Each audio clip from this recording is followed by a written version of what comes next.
Hello, this is Matt on the Moon Lambo channel, and Masari Crypto, you done came up in here and burnt my biscuits. You burnt my biscuits all up. I ain't cool with this, Masari Crypto. And now there's a story from you today titled the following, thanks to this. XRP price is 86% lower compared to its cost basis. Crypto analyst. With that crypto analyst, of course, being Masari Crypto, which is run by Ryan Selkis, who is an avid XRP and Ripple hater. He just hates Ripple and XRP in his spare time. It's a fun little hobby, and he likes to write about it and make nonsense up. When I talk about stuff being made up, sometimes it's factual things. In this case, it's mostly a bogus narrative, right? So I'll be sharing with you the specifics on this, and it's gonna be fun. But before we go any further, if you would please delicately tap that like button, and also, if you are a fan of Ripple and XRP, gosh darn it, you might just be the coolest person that I've never yet met. I just complimented you, so return the favor by subscribing. Come on, fair's fair, right, bro? Come on. I think we're going to start out with this tweet from an XRP community member named JP. He's at Don_Barafranca, and he wrote the following. He didn't tag me, I just came across this, and I thought, yep, I'm going to open the video with this one. XRP haters that spit stupidity every day as if they had a crystal ball calling for 1 cent. And clearly they don't understand how the market works.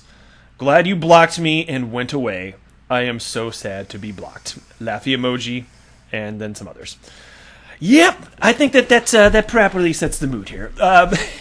And it's funny because it's kind of timely, because within the last few days or so, I made a video where a huge chunk of the content was just me talking about how nonsensical it is to be a maximalist of any coin for so many reasons, with the nuts and bolts of it just on the bare level. It's just people want different things from different cryptocurrencies, and different cryptocurrencies have various technological attributes and will be adopted in various ways. As a result, you can't shoehorn everybody into one cryptocurrency. It's just never going to work, right? So at the base level, that's it. Just that's it in a nutshell.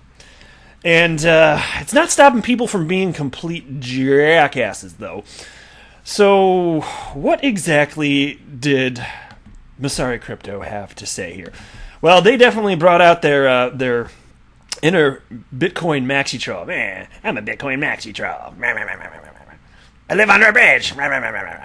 My favorite food is room temperature cottage cheese. That's gross, Bitcoin Maxi troll. Get the hell out of here. You ain't welcome on the Moon Lambo channel. So what do they have to say, though? Masari's cryptocurrency analyst Ryan Watkins claims that the holders of XRP, the fourth largest cryptocurrency by market capitalization, are deeply in the red. Did he say room temperature cottage cheese? That's messed up. He estimates that the price of XRP is about 86% lower compared to its aggregate cost basis. And you can see, here's the actual tweet on the screen. Here, actually, I pulled up the thread here. So it reads as follows. Cost basis analysis suggests that XRP holders are deeply in the red. Despite closing above $1 on just 2.1% of its 2,131 total trading days, its aggregate cost basis is $1.38. It currently trades at 19.2 cents.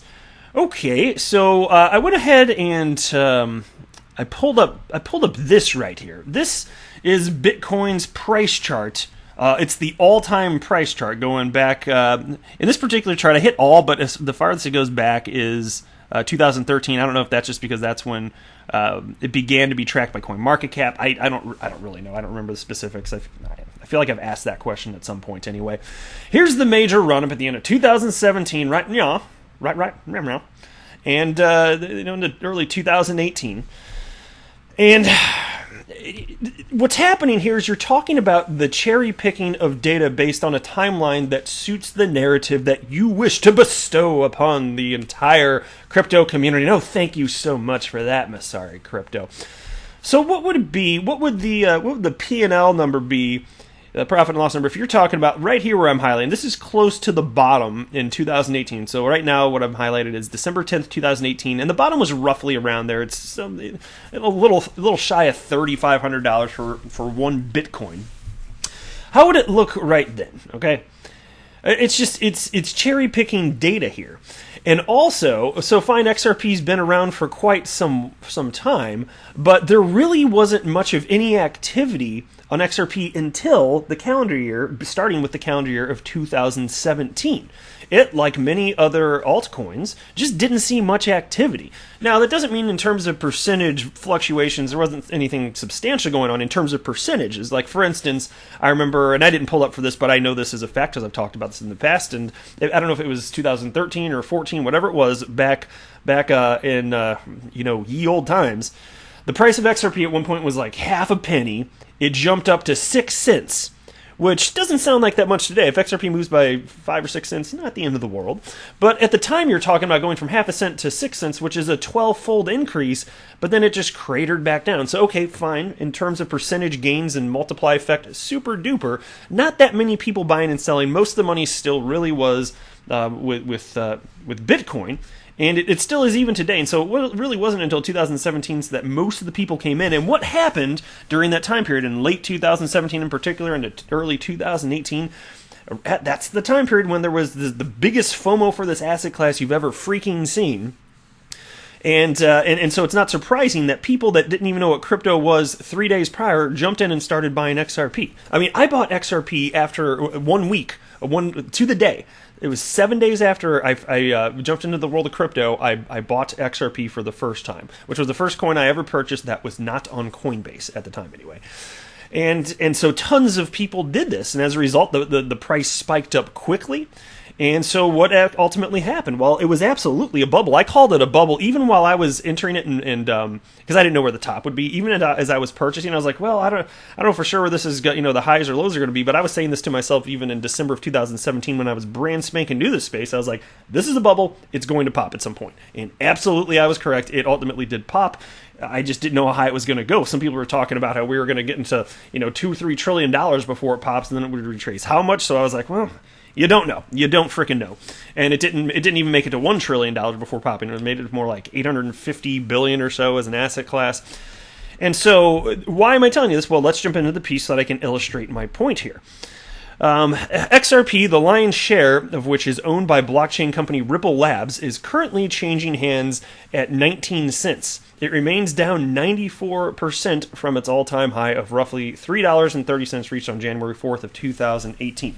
Okay, so it's down 94%. And we've seen drops like that with Bitcoin as well.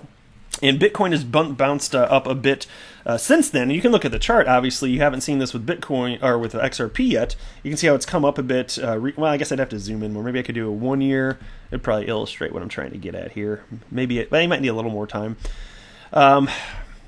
Yeah, I guess I'd probably have to put in custom date, and I don't want to make you guys wait while I punch stuff in here. But obviously, as the bear market seemed to be winding down, and again, it still looks like, because like XRP even went from about 25 cents to 50 cents at one point last year. So it depends on the time frame you're looking at specifically. But as of late, Bitcoin has gone up and XRP can look a little bit more flat. But what do we know about XRP historically? Well, it certainly does follow the price action of Bitcoin. It lags behind. That is what we've seen, right? And by the way, none of this is financial advice, no financial background here. I'm just sharing with you my humble Joe Schmo opinions here, so definitely don't buy or sell because of this. But what I've seen when I look at charts is that XRP absolutely still following Bitcoin. And as far as the fact that Bitcoin's up and XRP along with by the way, it's not just XRP, it's the altcoin. All the altcoins, just on the whole, they haven't moved up in tandem yet either. That's the way there's this whole concept of the alt season. Like, it would ultimately come. That's the theory. That's what's happened every time in the past when you've seen this disparity in terms of really just market dominance by Bitcoin. You see altcoin dominance ultimately go up. And so if it doesn't happen this time, it would be the first time ever, and we'll just have to sit and wait and see here. But it's still, to me, it just doesn't make sense to think that Bitcoin will just go up in perpetuity forever and the rest of the crypto asset class isn't going to do anything, especially when XRP is actually the only cryptocurrency used in the commercial production of anything. Maybe worth considering that as well here. Now, according to Watkins, the token's aggregate cost basis is $1.38, despite the fact that only 2.1% out of the 2,131 daily closes were above $1. And so there you go. That's why I wanted to highlight this. Most of the people that bought, they bought when there was this flurry around the asset class. And it wasn't just XRP. It was all sorts of other cryptocurrencies, and probably some of them never will come back, if I just had to guess. Some of the small cap coins that really aren't going to do anything. Some of them were outright scams on top of that. But this illustrates the point that I was making, and they're interpreting it, and they've got the facts here, and I'll just take it at face value that these are facts, and they didn't actually think further enough to be like, why might that be? Well, why might it be? Damn it. Mr. Bitcoin Maxi Troll doesn't know. He's too busy living under a bridge eating room temperature cottage cheese, which don't make no damn sense. That can't taste good. Come on, guys. But $1.38. That's when. Okay, so that's when people bought. That's when it bought, and then price tanked. So we haven't seen more favorable data since then. But again, you saw this with Bitcoin in the past with massive drops that are over 90%. And also, if things were so super duper bad for XRP and just XRP, how the hell is it still number 3? Okay, it's number 4 market cap because Tether keeps printing. They just printed 5 billion Tether coins this calendar year, bringing it from a market cap of 4 billion to about 9, which is ridiculous. It's not like XRP did extra super duper bad. So now XRP is 4th in market cap because that's stupid as hell too. This world ain't making no goddamn sense to Moon Lambo. It's just cray. But it won't stay like this. I don't believe. I certainly do not believe that people will not figure out which cryptocurrencies have real utility, and that wouldn't ultimately result in higher prices. That's certainly what I believe here. Now, Peter Brandt, legendary trader, claimed that XRP price recently dipped below a crucial support level against Bitcoin. Hence, Brandt expects it to plunge to as low as 1,100 Satoshi since he believes that Ripple has blown the wad. That's a quote. Allocated to support the token. And of course, he's reporting on Satoshis here because he's a trader, but the rest of the world doesn't give a flying F word. Does not at all. That's just tell me what it is against the dollar. We're good to go, man. We're super duper good to go. So now you can see why this is burning my biscuits here.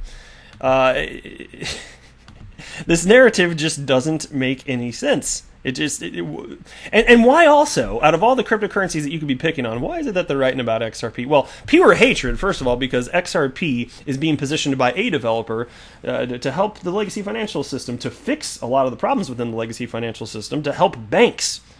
Well, if you're a Bitcoin Maxi, especially if you're a troll, Bitcoin Maxi troll, then you absolutely do not want any cryptocurrency to be used to help a bank.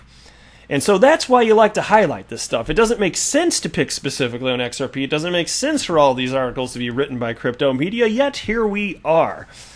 And so I'm going to call it like I see it, and I see it as flaming hot garbage. Flaming hot garbage. Which, by the way, that garbage, that is what the Bitcoin Maxi Troll lights on fire under the bridge to stay warm at night. Fun fact, right? You learned something new today. Oh my gosh, here. And then we've got disparities. I wanted to point this out too before wrapping up the video. So this number, actually I want to point this is fun too.